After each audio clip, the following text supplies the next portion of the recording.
So last question, I guess. What advice do you have for other people or organizations that are looking to streamline front and back office processes that would go against commonly held beliefs? This is a good question for various reasons. Number one, people often underestimate the resistance when it comes to implementing sales acceleration software. You'll have large bodies of teams or team members that have traditionally done something that would now be replaced and done via software, deal desks being one of those, right?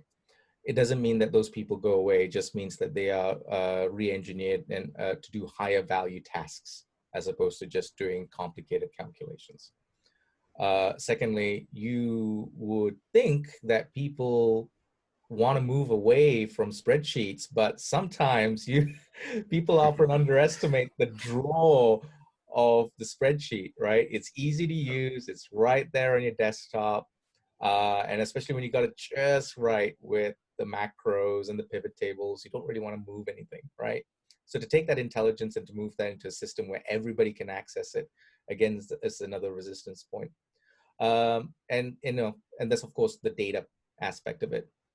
Often in large enterprises, you'll have multiple ERPs, you'll have M&A activity, you'll have organizations that haven't quite completely been merged into the original org, right? So you'll have multiple CRMs, multiple pricing tables, multiple product catalogs, and then you've got just the inherent difficulties of running a sales process or wanting, or the strong desire to want to run a single global sales process across an organization that's multilingual, that has multiple currencies, there's different cultures and different ways of selling, and different individuals with different capabilities all across the globe, right? So you've got all of these factors that are things that you're going to have to go through in order to get your project on the table, approved and delivered. So the advice is simple: start small, right? You think that that's something that's easy to achieve, but you talk to a lot of people, and again, depending on the audience, they'll give you a different answer. So if you talk to a sales leader, for example, they'll say, "This is easy to do.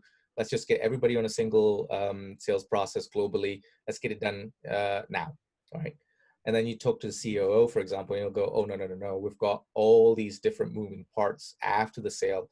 We need to be cognizant of the fact and make sure that CPQ integrates to all these different systems, make sure that the data that's coming through is clean, making sure that we have the right defined processes after the fact to make sure that the customer gets what they need on time, on budget." And and if you talk to a CFO, they'll have a different point of view. So a lot of people will actually be hesitant to want to start small because they've been with the organization for many years and they've seen what's happened, and they're really, really excited about the potential here, and they want everything to happen very quickly. So your job is, number one, to sort of slow them down a bit. So slow them down to speed them up. Say, carve out a small, whether that's a target geography, target product line, preferably both, right? So start with a target geography with a specific product line, prove that that works, get that to be the blueprint for the rest of the organization, and therefore buy-in becomes a lot easier. So you can point to an example that's successful and go, "Here you go. We've done this for this specific section, this specific processes. These work great. Let's move on to the next stage." The second thing that I would advise is to look at how you move from that starting point onwards, right? So it makes a lot of sense to kind of go, okay, well, we started in North America, same language pretty much for the most of North America, maybe French and English, two currencies.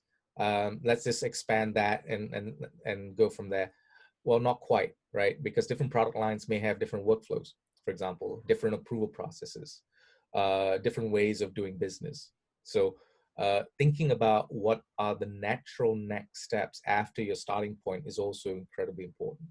And number three, and this should go without saying, make sure your people are brought on the journey, right? This is not a system that's designed to replace them. This is not a product that's there to eliminate headcount. It's not that. It's, if anything, it's there to empower them and free them to do higher value work, right? A lot of businesses see this as a tool of keeping the exact same headcount that they have, but to be able to service more customers better, right? And I think that's a really good way of looking at it.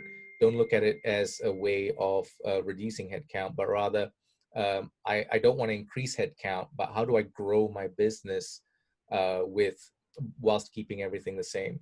And CPQ and other acceleration tools are really, really good at doing that. Awesome. I love it. So